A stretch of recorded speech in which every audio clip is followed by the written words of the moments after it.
What's up, team? It is now day 3 of designing every single day for the next 30 days. In today's episode, we're going to go ahead and design a luxury tee, and you guys are going to be following me, watching me closely as I design this whole tee from start to finish in Photoshop. And make sure you guys leave a comment of what you guys want to see next, and don't forget to hit the like and subscribe button so you don't miss out on the next post. Let's go ahead and lock in.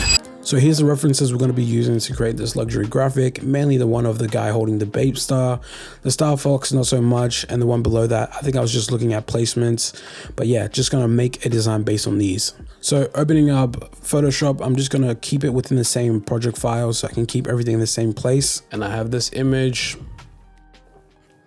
that I generated using Midjourney. I just don't want to, get myself in trouble if I'm using someone's images without their permission. So basically I want to create this, but as an S for this hand. Firstly, let's just go ahead and cut out this hand, and I'm going to use the pen tool real quick. Cutting out things on Photoshop is extremely annoying, and I always say if there was a magic button that could cut it out perfectly. I'm not talking about Photoshop's, sorry, excuse for image selection is not that good. After I've used my pen tool, I just go head up to selection, press OK, and then we got our cutout. Now, I think I should use Illustrator to make the S so it is as clean as possible. So I'm gonna go ahead and just get an S, create outline. Next, I'm just gonna go ahead and copy the lining from the Babe Star, as there's no other way of doing this.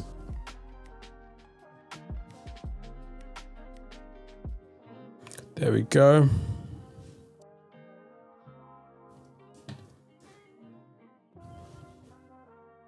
Now, basically, I want to blend these two together.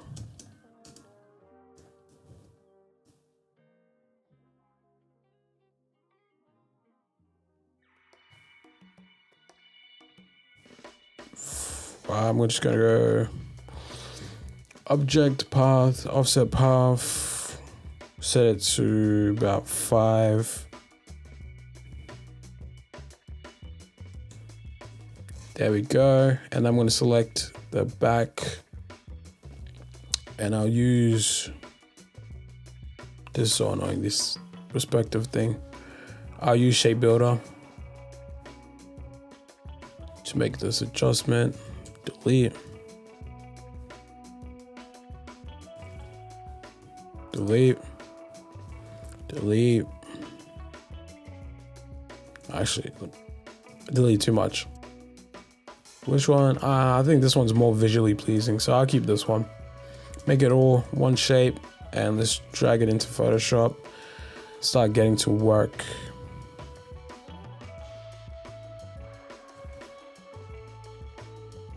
Now the objective here is to make this look like this. We can get that done. We can get it done. So I'm gonna head over to blending options. I think I already have one that's in gold, like this one right here.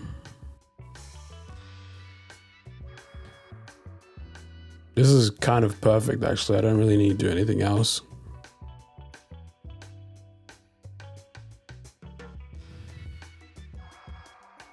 Outside.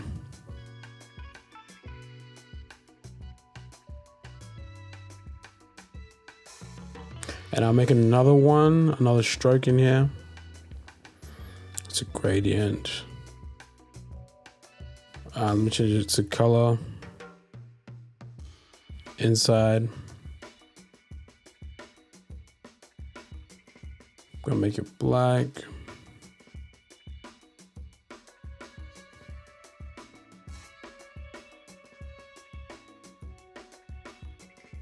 Gonna take off that texture. Gonna turn on the opacity.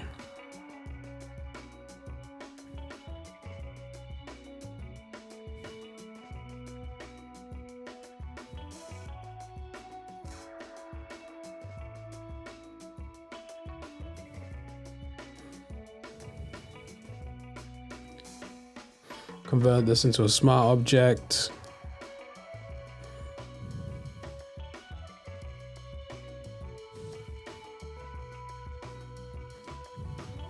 And I'm going to go ahead and create a gradient map. Create a clipping mask. Delete.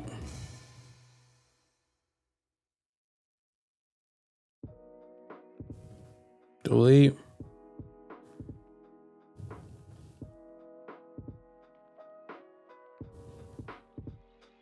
Let's go ahead and change some of these colors.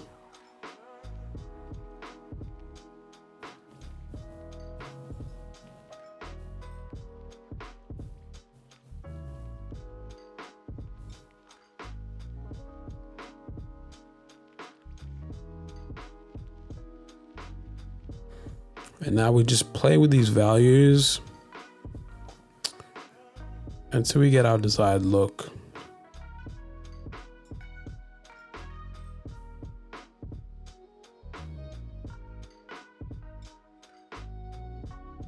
I'm going to add another one.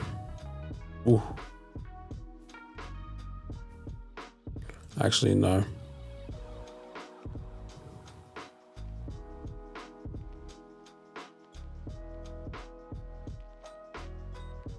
There we go. I'm going to add the stroke on the outside with the yellow. I'm going to make that a bit smaller.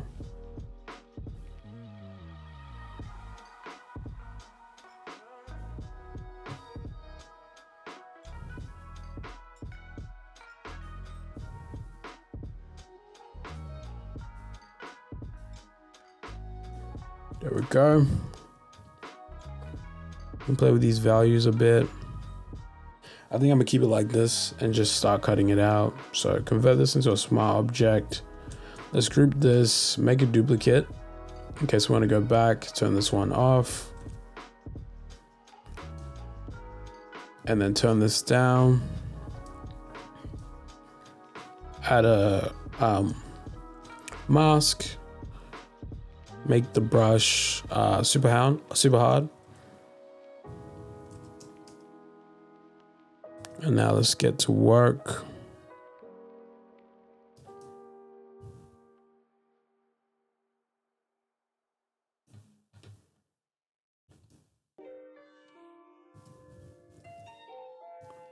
A lot easier way of doing this.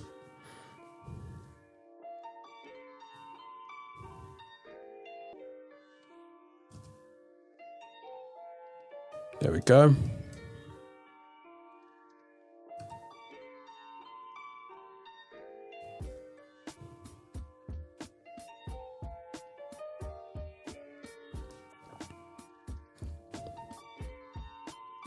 There we go.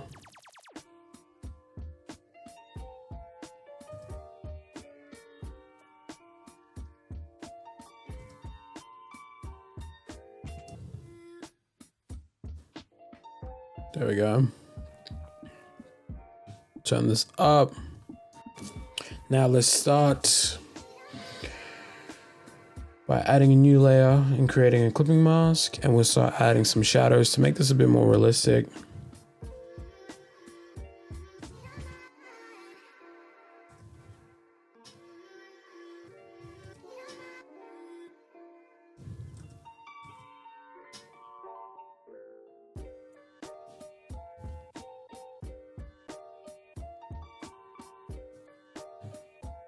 E.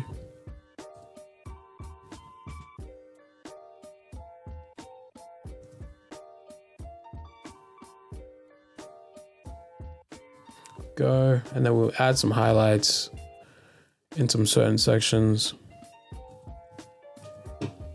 A dissolve, actually. I have this text here that I wanted to reference as well. So I'm going to go ahead and reference this. Let's go ahead and grab the brand name real quick. I'm gonna try this one. So basically now the objective is to make some 3D text. The first thing you want to do is just grab a gray or a sort of darkish color, but not too dark and not too light, so you can see the actual shadows. And that's what I'm doing right now. I'm just going through the color palettes or the grays so I can find the perfect one. It's usually the third or fourth one away from the darkest or from the lightest, and this gives you the best amount of light. You don't want this one, you want the classic. So go to Effect, 3D Classic, and then this one right here is what you want, and you're just playing with these settings until you get the sort of angle that you like.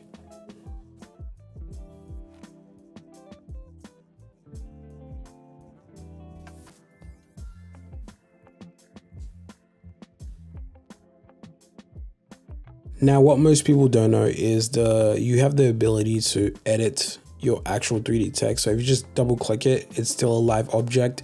You can go ahead and play with the placements of the text, which gives you a cool perspective, and it lets you know what your design is looking like. So if you need to make any adjustments, you do it while you're in this stage here. Not enough shadows.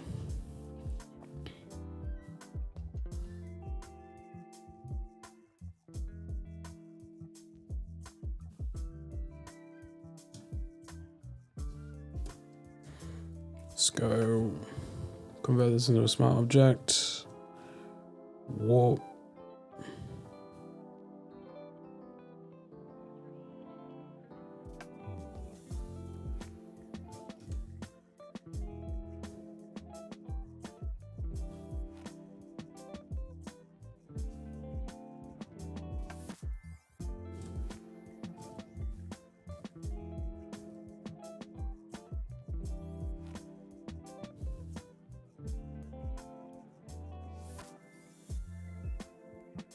Because we already have the top one, it's going to be fairly easy. We just need to copy over the blending options from the S in the hand and put it on to the sap end. So what I've done is I've separated the top and back layers by just selecting the top one using the magic wand tool and then making a new layer. And then I keep the one originally as the back because it has, you know, the expanded or the extruded shape. And from there, I just add the same effect that I have on the top, and I keep the bottom a little bit different.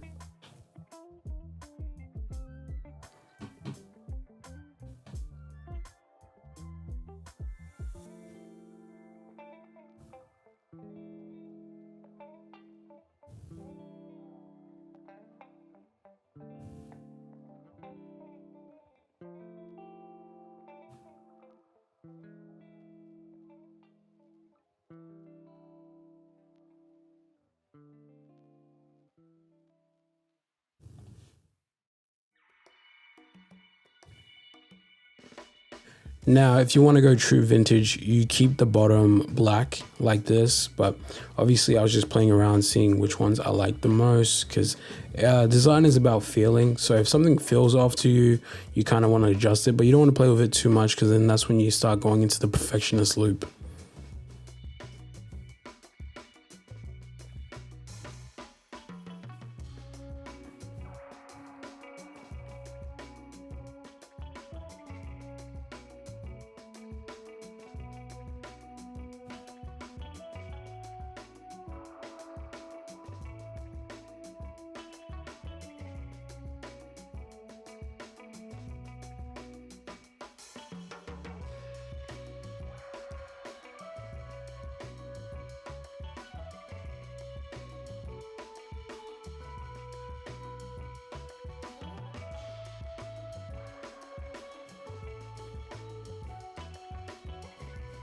There we go.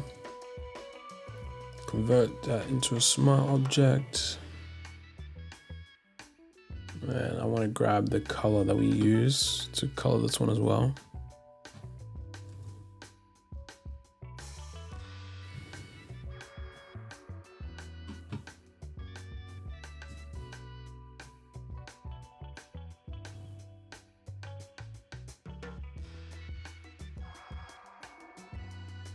Let's go ahead and add a mask.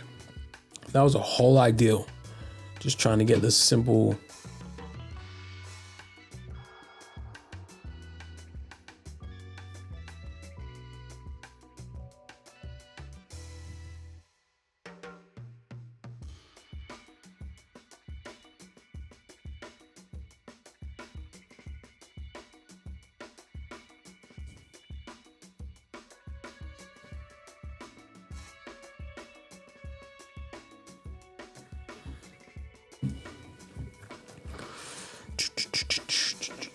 what's missing. Some highlights. Up to this point, the design is almost complete. All I have to do now is just play with the different colors. So I'm going to go ahead and open map pack 49 because I want a different feel from the original S to the text. So we have a bit of separation. So go ahead and add a gradient map, and I'm opening map pack 49 on my website. And I'm just going through the different colors because you can see some of them look super cool.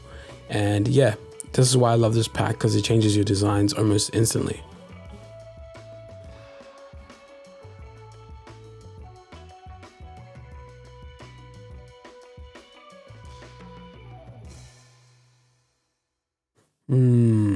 That looks good. So I went into the map pack 49 and I added this one just to see if I could just, you know, have some more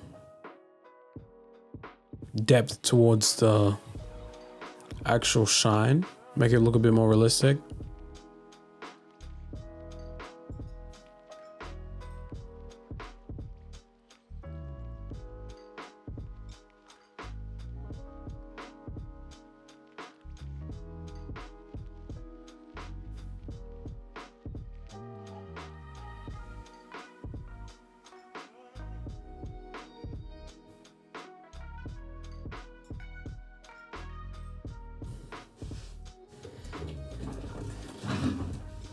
I like that.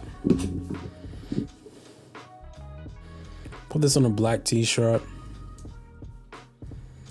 and my own.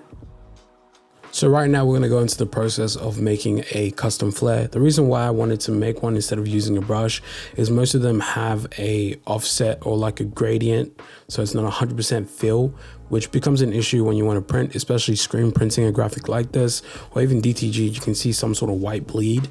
So I went ahead and just made a custom version of a flare. Anchor point tool.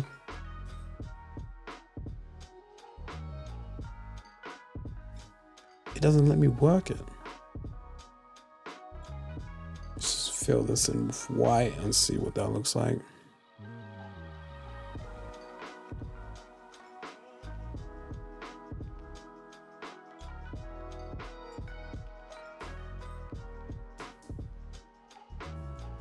Just duplicate this.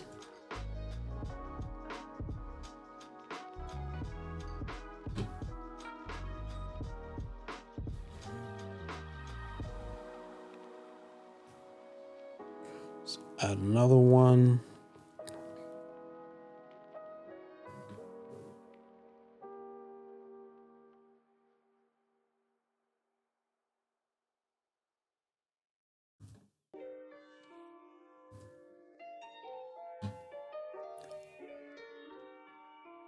Put on dissolve. Much better. See what happens when you make it yourself? You make a better product. Full. Let's go ahead and group everything once again.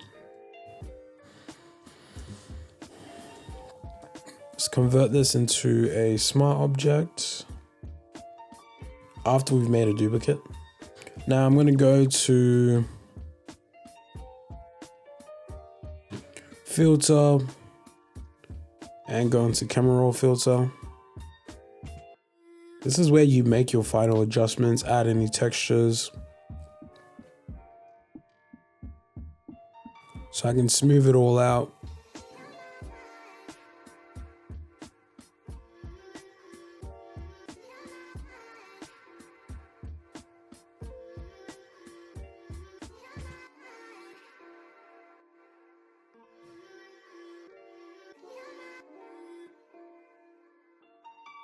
So within the camera raw filter, this is if you want like that vintage look and you don't want to add too much grain or too much textures that way manually, go through the camera raw filter. It allows you to adjust the things like the lighting, texture, grain, sharpening, smoothing. And the more smooth you make this look, the more it resembles a poster from the 80s. So that's what I'm doing right now.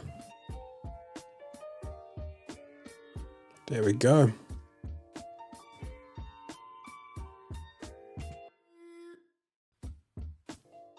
So I'm gonna search up some textures.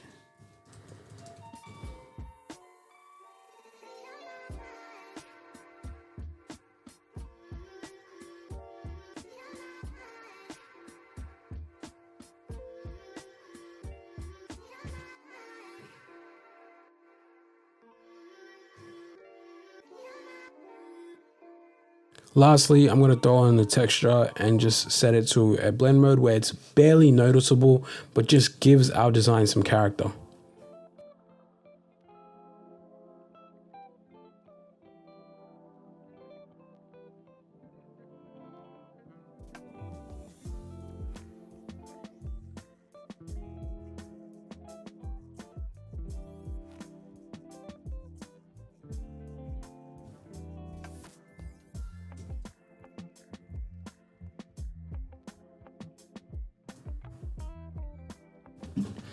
Lovely, and we're done. Design is complete. The last steps are to just bring everything together within Illustrator because that's where the mockups are. So I added it into the libraries. Finally, this time it worked. And then I went ahead and just dragged it on top and finalized it all. I hope you guys enjoy this video. I'll see you guys tomorrow. Peace.